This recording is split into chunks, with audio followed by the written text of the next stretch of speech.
PGD के और PGT के एग्जाम में मैथमेटिक्स में अर्थमेटिक के भी कुछ क्वेश्चन पूछे जाते हैं। लगभग 25 सवाल ऐसे होते हैं जो अर्थमेटिक्स से रिलेटेड होते हैं। उसमें आपके चक्रवृद्धि के ब्याज होते हैं, अनुपात के होते हैं, समानुपात के होते हैं, प्रतिशत के भी होते हैं, और आपके एवरेज के प्रश्न भी होते हैं। तो इस प्रकार के जो है लगभग 25 क्वेश्चन आपके पूछे जाते हैं जो बहुत सरल होते हैं। तो इन प्रश्नों को भी हम लेके आए हैं, और इसको चूँकि कुछ लोगों की रिक्वायरमेंट थी कि सर अब जो प्रश्न आपके कराएंगे अर्थमेटिक में वो हिंदी मीडियम में करा दें, तो हम हिंदी में ही ये क्वेश्चन लेकर के आए। तो एक एक करके ज़रा सा सवाल देखेंगे और उन सवाल की प्रैक्टिस कर लीजिएगा। देखिए पहला सवाल अगर आप देखें तो इसमें कहा गया है कि कोई धनराशि चक्रवृद्धि ब्याज से 4 वर्ष में अपने से 2 गुनी हो जाती है, उसी ब्याज की दर से वह राशि अपने से 8 गुनी होने में लगने वाला समय है। यानी एक धनराशि है वो 4 वर्ष में कितनी हो गई, दुगनी हो जाती है। अब कह रहे हैं 8 गुनी कितने समय में होगी, समय पूछा आपका। तो देखो आपको एक फार्मूला याद रखना है सिर्फ ये कि चक्रवृद्धि मिश्र धन शॉर्ट में मैंने लिखा, देखो ध्यान से भाई बच्चों, ये बराबर होता है, सिर्फ ये फार्मूला याद रखना, P गुणा 1 + R/100 होल की पावर n, ये इसका फार्मूला होता है। जहाँ P क्या है, यहाँ पर मूलधन है, R क्या है, दर यानी रेट ऑफ इंटरेस्ट है, और n क्या है, समय है। बस इस फार्मूले को ही लेके चलिए और आपका प्रश्न हो जाएगा। जो कंडीशन दी वो देखेंगे भाई। कंडीशन क्या दी है, देखिए P हमने धनराशि मान ली, 1 को ऐसे लिखा, R उसकी दर मान ली हमने, उसमें भी कोई परिवर्तन नहीं किया। समय उन्होंने दे रखा है, कितना समय दिया है, समय को अगर देखें तो 4 वर्ष दिया है। कितना दिया समय, 4 वर्ष का समय दिया है, देखिए आप। तो यहाँ पे हमने लिख दिया आपका 4 लिख दिया भाई। अब वो कह रहे हैं कितनी हो जाती है, ये हो जाती है कितनी, 4 वर्ष में अपने की 2 गुनी हो जाती है। देखिए 2 गुनी बता रहे हैं भाई। 2 गुनी का मतलब अगर पहले P थी तो यहाँ पर 2P हो गया है। कितना हो गया, 2P हो गया भाई। क्लियर बात। चलिए अब हम क्या करें भाई, P से P कैंसिल आउट कर दो भाई बच्चों, ये बस कुछ नहीं करना, you have nothing to do. जब P से P कैंसिल हुआ तो बराबर इम्प्लाइज दैट करके हमने लिखा 1 + R/100, 1 + R/100 की पावर 4 बराबर 2 आ गया भाई। समीकरण नंबर हमने इसको 1 डाल दिया। ठीक, अब वो कह रहे हैं कि आगे देखें। अब प्रश्न यहाँ से शुरू होता है, उसी ब्याज की दर से वह राशि अपने से 8 गुनी कब होगी, कितने समय में होगी। चलिए अब उसको लेके चलते हैं भाई। मान लो वो धनराशि, कौन सी धनराशि, वही धनराशि R/100 बिल्कुल ऐसे ही, कोई परिवर्तन नहीं किया। n समय में 8 गुनी हो जाती है। 8 गुनी का मतलब जैसे वहाँ 2 गुनी थी तो 2 आ गया, यहाँ 8 गुनी थी तो हमने 8 कर दिया। ठीक है, क्योंकि यहाँ P लिखेंगे, यहाँ 8P लिखेंगे, P से P कैंसिल आउट हो जाएगा हमारा। अब यहाँ सावधानी से देखें भाई, हम क्या कर रहे हैं देखिएगा। ये R/, ये है 1 + R/100, इसकी पावर मैंने लिखा 4, और पूरे की पावर कर दिया n/4, n/4 बराबर 8 चल ही रहा। देखिए यहाँ पे क्या करा कि इसकी पावर 4 से गुणा भाग कर दिया, यानी 4 से अंदर गुणा, 4 से बाहर भाग, 4 से 4 कट जाएगा तो यही बन जाएगी। ठीक, बस प्रश्न आपका हो गया भाई। अब तो कुछ करने में खास रखा नहीं है। इसका मान देखिए 1 + R की R/100 था, R/100 की पावर 4 का मान 2 है, तो यहाँ पे आप 2 लिख दो बस। तो ये लिखा हमने 2 की पावर, इतनी जगह 2 आ गया, यहाँ पे बाहर कितनी है पावर, n/4, कितना, n/4 बराबर 8 को क्या लिखेंगे रे बच्चों, 8 को लिखेंगे 2 की पावर 3। अगर बेस बराबर हो तो पावर भी बराबर होती है। इसका मतलब क्या हुआ कि n/4 बराबर 3, n/4 का मान हुआ 3। इसका अर्थ क्या हुआ कि n बराबर 4 तिया 12 वर्ष हो गया भाई। यानी 12 वर्ष में वो धनराशि कितनी हो जाएगी अपने की, अपने की 8 गुनी हो जाएगी। तो इस प्रकार से ये आपका आंसर बन जाता है प्यारे बच्चों।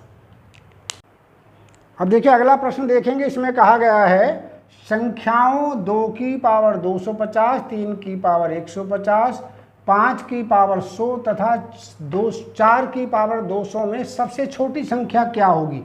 अब ऐसे सवालों को करने का जरा तरीका देख लीजिए भाई।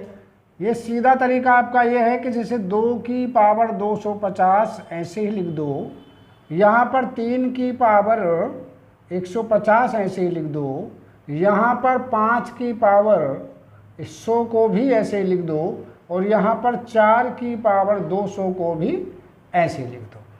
अब क्या करना अगले स्टेप पर भाई? अगले स्टेप पर करना यह है कि इनका महत्तम समावर्तक ले लो। इन्हें किस बड़ी से बड़ी संख्या से भाग दे सकते हैं? 250 को, 150 को, 100 को और 200 को। तो ये मैं अगर यहाँ पर निकाल के देखूँ, जैसे मैंने लिखा 250, 150, 100 और ये 200 भाई। इस प्रकार से हमने इसका जब महत्तम लेंगे तो ये 50 एक संख्या ऐसी आ गई। 50, 5 पंजे 25, 5 तिया 15, 5 दूनी 10, 5 चौक 20। बस अब आपका प्रश्न देखिए हो जाता है, यानी केवल 50 को हमने सब में से कॉमन ले लिया।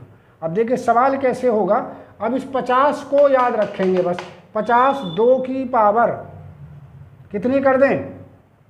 50 से भाग कर दो, कितना आ रहा है? बस ये लिख दो 2 की पावर 5, छुट्टी करो 2 की पावर 5, यहाँ 3 की पावर 3, यहाँ 5 की पावर 2,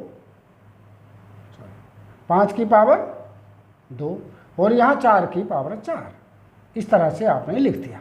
इसकी वैल्यू क्या होती है? 2 दूनी 4 दूनी 8 दूनी 16 दूनी 32। तो इसका जो मान हो गया वो हो गया आपका 32। इसका 3 तिया 9 तिया 27, लो भाई 27 आ गया आपका। इसका 5 पंजे 25, ठीक है। और इसका 4 चौक 16, 16 से 256। अब इसमें देखो कौन सी संख्या सबसे छोटी नजर आ रही है भाई आपको? सबसे छोटी संख्या हमें ये आपका 32 है, ये आपका 27 है, ये 25 है, 256 है। तो सबसे छोटी संख्या आपकी कौन सी आ रही? ये वाली संख्या सबसे छोटी है। तो कौन सी संख्या सबसे छोटी हो गई? 100 की पावर 5 की पावर 100 सबसे छोटी संख्या इस प्रकार से आपको प्राप्त हो गई। अब देखिए एक सवाल ये पूछा गया है आपके यहाँ कि यदि A अनुपात B बराबर 2/9 अनुपात 1/3, B अनुपात C बराबर 2/7 अनुपात 5/14 तथा D अनुपात C बराबर 7/10 अनुपात 3/5 है, तो A अनुपात B अनुपात C अनुपात D का मान बताना। ऐसे प्रश्नों को करने का तरीका जरा देखेंगे। यहाँ पर जो आपको दिया गया वो लिख दीजिए। A अनुपात B का मान आपको दिया है 2/9 अनुपात 1/3। अब इसको हम सिंपल रेशियो में अनुपात में लिखना है, तो इस पूरी संख्या को 9 से गुणा कर दो तो बटे खत्म हो जाएंगे। इसे 9 से गुणा करेंगे तो 9 से 9 कट जाएगा, यहाँ 2 बचेगा। इसे 9 से गुणा करेंगे तो 3 तिया 9 यानी 3 आ जाएगा। ये आपका एक। तो आगे क्या दिया जी? उन्होंने दिया B अनुपात C। कितना दिया ये देख लेते हैं। B अनुपात C कितना दिया देखिए। B अनुपात C को हम यहाँ लिख रहे हैं। B अनुपात C कितना दिया है? ये दिया आपका 2/7 अनुपात 5/14। तो इसे क्या करें भाई? इसे 14 से गुणा कर दो। ऊपर सबको 14 से गुणा करेंगे तो 2 सत्ते 14, 2 आ जाएगा, 2 दूनी 4। इसे गुणा करेंगे 14 ही कम 14, 5 आ गया। और एक और दिया उन्होंने, क्या एक दिया आपका क्या? D अनुपात C दिया भाई बच्चों। ये कितना दे रखा? चलो मैं इसको इधर लिख दे रहा हूँ सुविधा के लिए। क्या? D अनुपात C का मान वो दे रहे हैं कितना? 7/10 अनुपात 3/5। इसे 10 से गुणा कर देंगे ऊपर नीचे भाई, तो ये तो हो गया 7, और 10 से गुणा करेंगे 2 पंजे 10 यानी 6 हो गया आपका। उन्होंने पूछा है कि A अनुपात B अनुपात C का मान कितना होगा। अब ये देखें भैया, इस सवाल को करने का एक स्पेशल तरीका मैं आपको बता रहा हूँ। यहाँ लिख दो आप A अनुपात B अनुपात C और अनुपात D, ये अनुपात आपको चाहिए। पहले आप A अनुपात B ले लो, कितना है ये दिया आपका, देखिए ध्यान से, ये दे रखा है 2 अनुपात 3, यहाँ आपने लिख दिया, ठीक, 2 अनुपात 3 ये लिख दिया आपने, देखिए ये वाला क्लियर हो गया आपको ये, ठीक। अब आप लिखिए B अनुपात C कितना, ये रहा देखिए ये वाला B अनुपात C, तो B के नीचे 4 और C के नीचे 5, बस D को अभी हम नहीं लिख रहे हैं, ध्यान रखेंगे D को अब हम नहीं लिख रहे हैं। अब क्या करना जरा से ध्यान से देखिए, इसको 12 बनाना है, इसे एक जैसा बनाना है, यानी इसकी गुणा इधर और इसकी गुणा इधर कर दीजिए। क्या करें, इस 4 से, ध्यान रखेंगे भाई, इसकी गुणा इससे और भाई इसकी गुणा किससे, इसकी गुणा इससे करनी है हमें। करो यहाँ पे 4 दूनी 8 अनुपात इन दोनों की आपस में गुणा करेंगे 12 अनुपात इसकी गुणा करेंगे इससे, किससे, 3 से, तो 3 पंजे 15, यानी कि अनुपात क्या हो गया भाई, 8 अनुपात 12 अनुपात 15, A B और C का अनुपात आ गया। किस किस का आया, A अनुपात B अनुपात C का आ गया 8 अनुपात 12 अनुपात 15।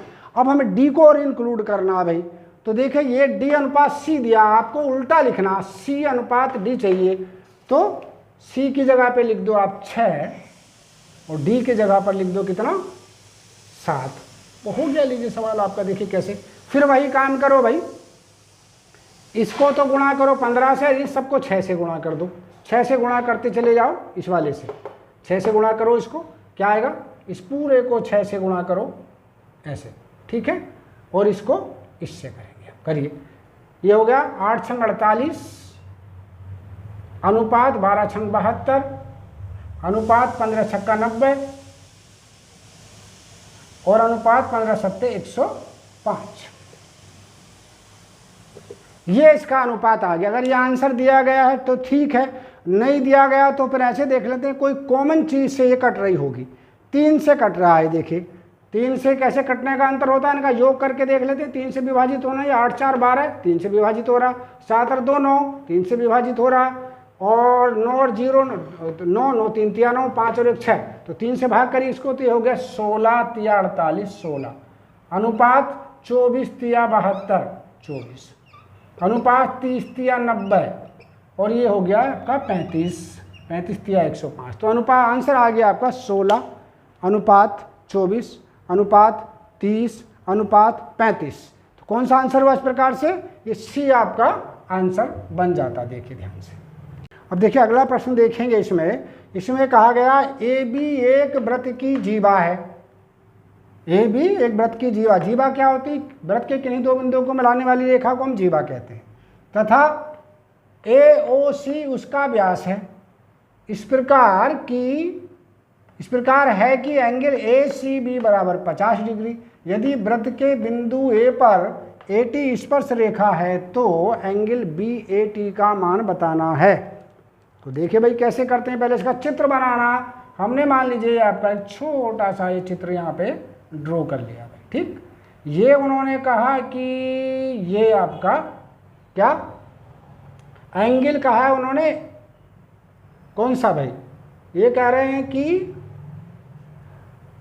AOC यानी A, ये बिंदु O और ये बिंदु C, ये व्यास है, ये क्या है, ये इसका व्यास है।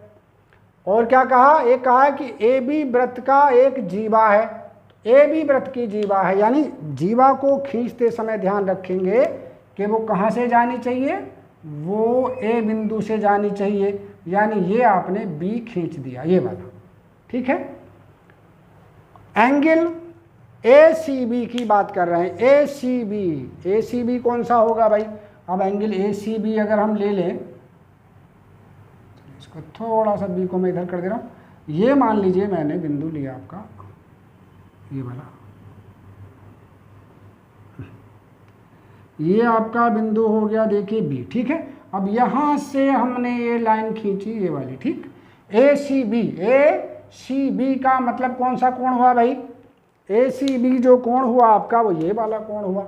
ये कितना दे रहे हैं जी वो, उन्होंने कहा कि ये 50 डिग्री है, ACB 50 डिग्री है, जबकि B एंगल हमारा बिंदु ये है।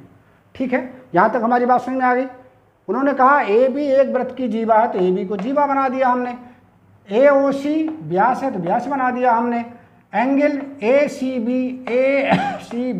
ये 50 डिग्री आपका, सॉरी, यदि वृत्त का केंद्र, यदि वृत्त के बिंदु A पर AT एक स्पर्श रेखा है, AT को एक स्पर्श रेखा भाई हमने यहाँ से ये ड्रॉप कर दी, कहाँ से, बिंदु A से ये हमने एक स्पर्श रेखा ये ड्रॉप की, देखिए बिंदु A पर एक स्पर्श रेखा हमने ये AT खींच दी ये वाली। ठीक, तो पूछा है उन्होंने कि क्या, तब आपको कोण बताना है कौन सा, आपको एंगल निकालना BAT बराबर, BAT देखेंगे कौन सा BAT, ये वाला जो कोण है ये वाला BAT ये है, ये कोण बताना है इतना।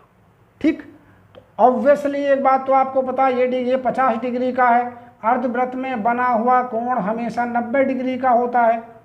जब ये 90 का होता है तो भाई ये वाला कोण कितना बचा, ये 40 डिग्री का बचा इतना हमारे पास, देखिए ये 40 का बच गया, बचा 40 का।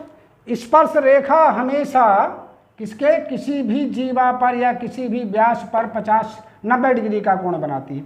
तो ये पूरा जो कोण है ये 90 डिग्री का हुआ इतना, ये इतना जो कोण है ये वाला पूरा 90 का हुआ, 40 घटा दें उसमें से तो ये कितने का बचा, 50 का आपका बच गया। कैलकुलेशन की आवश्यकता ही नहीं रह गई आपकी।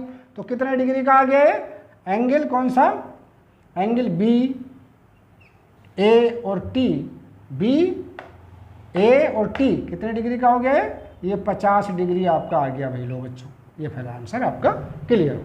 अब देखिए अगला क्वेश्चन देखेंगे, ये भी कितना सुंदर सवाल है, बहुत छोटा सा सवाल है, अगर चाहें तो इसे आप 10 सेकंड में कर सकते हैं। कैसे, जैसा मैं विस्तार से बता रहा हूँ। जैसे आपका ये लिखा इन्होंने √3 + 2√2, जरा ध्यान से देखिएगा भाई, और आगे क्या लिखा उन्होंने, √3 - 2√2। बस अब समझ लेंगे भाई इसको। ये जो आपका 2 है ये वाला √2, इसका ध्यान रखना भाई। देखिए मैं इसको लिख कैसे रहा हूँ, लो इसी के नीचे लिख दिया मैंने यहाँ, ये ब्रैकेट आपका लगाया, और ध्यान से देखिएगा पहले वाले को हमने क्या लिखा, सावधानी से देखिए। यह है 3 को हमने लिखा √2 का स्क्वायर। √2 का स्क्वायर कितना होता है अरे बच्चों, 2 होता है, +1, तो 2 और 1 3 हो गया, 3 को मैंने ऐसे करके लिख दिया। आगे देखिए +2 × 1 × √2, यानी ये बन गया, 1 का भी स्क्वायर लिख सकते हैं हम, यानी A² + B² + 2AB, ये बन गया। ऐसे ही करके हमने भाई इसको भी लिखा, बिल्कुल सेम लिखा इसको भी, क्या, √2 का स्क्वायर +1 का स्क्वायर -2 × 1 × √2। लो भाई ये भी वैसे ही बन गया। अब ये अंडर में चल रहा है तो कितना, A + B का होल स्क्वायर हो गया हमारा, यानी A की जगह पर √2 और B की जगह पर 1, तो ये आ गया √2 + 1 का होल स्क्वायर। ये क्या बन गया भाई, यहाँ माइनस है तो ये A - B का होल स्क्वायर बन गया हमारा, यानी √2 - 1 का होल स्क्वायर हो गया बच्चों। ठीक है, अंडर से स्क्वायर खत्म हो जाएगा तो क्या बचा, √2 + 1 -√2 - 1, ये हमारे पास आ गया। अब जब हम इसको अंदर ले जाएंगे तो √2 से √2 कट गया, ये प्लस का 1 हो गया, तो कुल मिलाकर के हमारा आंसर हो गया 2 इस प्रकार से। तो कौन सा आंसर बन गया, देखिए इस प्रकार से D आपको आंसर प्राप्त हो जाता है आपको। अब देखिए इसमें क्या पूछा भाई, 10 का स्क्वायर + 11 का स्क्वायर + 12 का स्क्वायर + 19 के स्क्वायर का मान पूछा है भाई। अब इसको हम कैसे कर सकते हैं, जरा ध्यान से देखिए, हमने एक फार्मूला आपको लिख दे रहे हैं हम। ये फार्मूला ये था कि 1 का स्क्वायर + 2 का स्क्वायर + n का स्क्वायर बराबर होता है n × n + 1 × 2n + 1 अपॉन 6 के बराबर होता है भाई बच्चों। ठीक, अब हम इस प्रश्न की तरफ आते हैं, जरा इस प्रश्न को देखिए।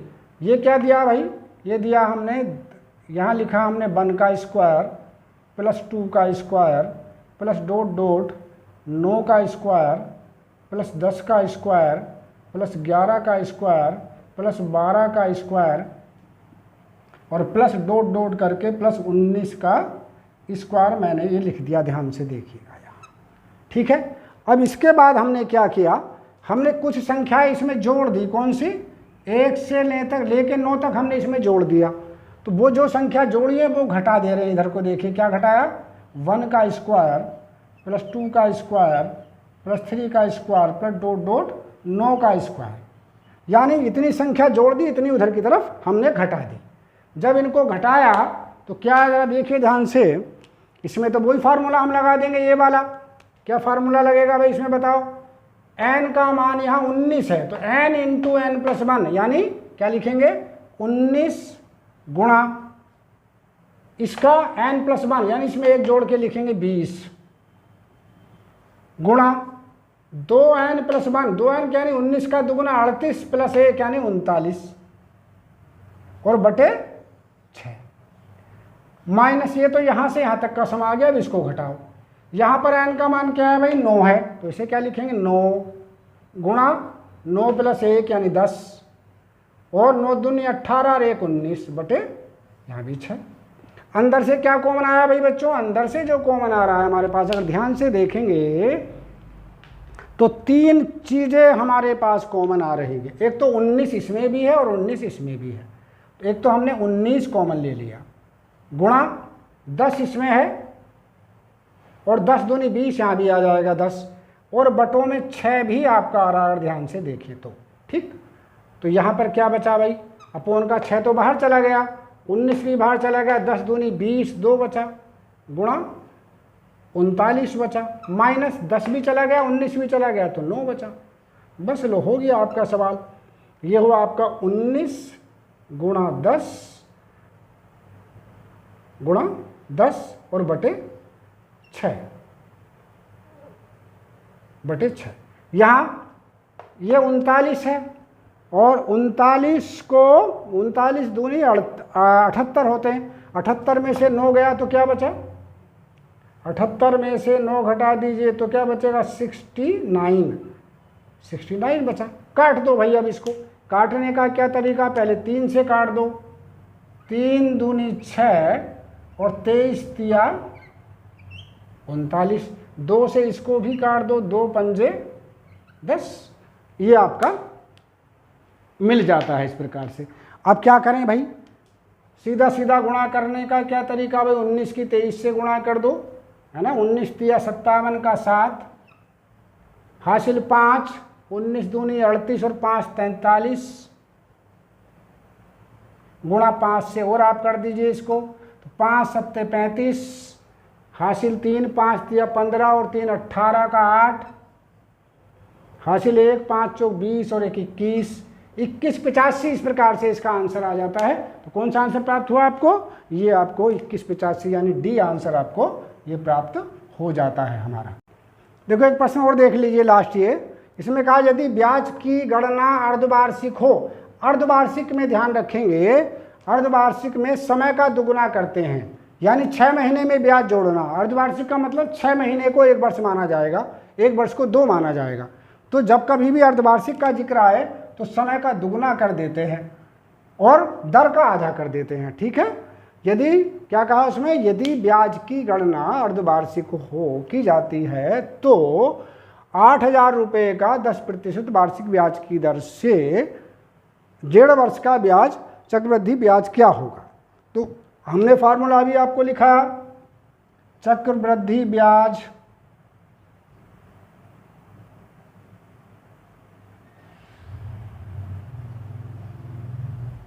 या मिश्र धन निकाल लो, बाद में ब्याज निकाल लेंगे, है ना। चक्रवृद्धि मिश्र धन ये बराबर होता है कितना, P into 1 plus R upon 100 की पावर n। अब जैसे मैंने कहा ये जो दिया गया है ये तो मिश्र धन कहलाता, वो मूलधन होता। 8,000 तो आपका ये मूलधन हो गया। इस प्रकार से देखिए हमने यहीं पर लिख दिया। 1 प्लस R का मतलब है दर, दर का आधा करेंगे। कितनी दर है, दर है 10%, तो इसका आधा करेंगे तो ये बचेगा 5/100 गुणा समय का दुगुना करते हैं। समय का दुगुना कितना होता है भाई, जैसे इसको 2 से गुणा कर दीजिए बस, तो ये 3 आ गया आपका। ठीक, यहाँ हम इसको काट लेते हैं, 5 एकम 5 और ये 5 दूनी 10 यानी 20 हो गया। बस इस प्रकार से हमने लिखा इसको 8 1 2 3। देखिए 20 और 1 21 हो जाएगा। कितना? 21। कितनी पावर है? 3। तो 21 को 3 बार लिख दीजिए। 21 गुणा 21 बटे नीचे भी 2 बार, नीचे भी इसको कितनी बार लिख दो? 3 बार लिख दो। 20 गुणा 20 काट दो भाई। 1 2 3, 1 2 और 3, ये आपका आया। ठीक है, इस प्रकार से। और ये भी काट दो भाई, इसको लो, ये मिलके 8 से कट गया। ठीक है, इस प्रकार से ये आपका बना। तो अब इसको बस गुणा कर लीजिए भाई, 21 की 3 बार, आपका आंसर आ गया। लीजिए क्या हो गया भाई, 21 की गुणा कितनी होती? 441 गुणा 21, ये आपका हुआ। कितना आया? 21 कम 21 का 1 हासिल 2, 21 चौक 84, 21 चौक 84 और 2 86, 21 चौक 84 और 8 92, ये आपका आ गया 9261। ये मिश्र धन आ गया। आपको ब्याज पूछा है, ब्याज क्या हो गया भाई? ब्याज निकालना तो इसमें से मूलधन घटा दीजिए। 9261 माइनस 8000 घटा दो भाई बच्चों, 8000 इसमें से घटा दीजिए। तो कितना आ गया भाई? 1261 यानी 1261 रुपये। इस प्रकार से इसका ये आंसर आपको प्राप्त हो जाता है।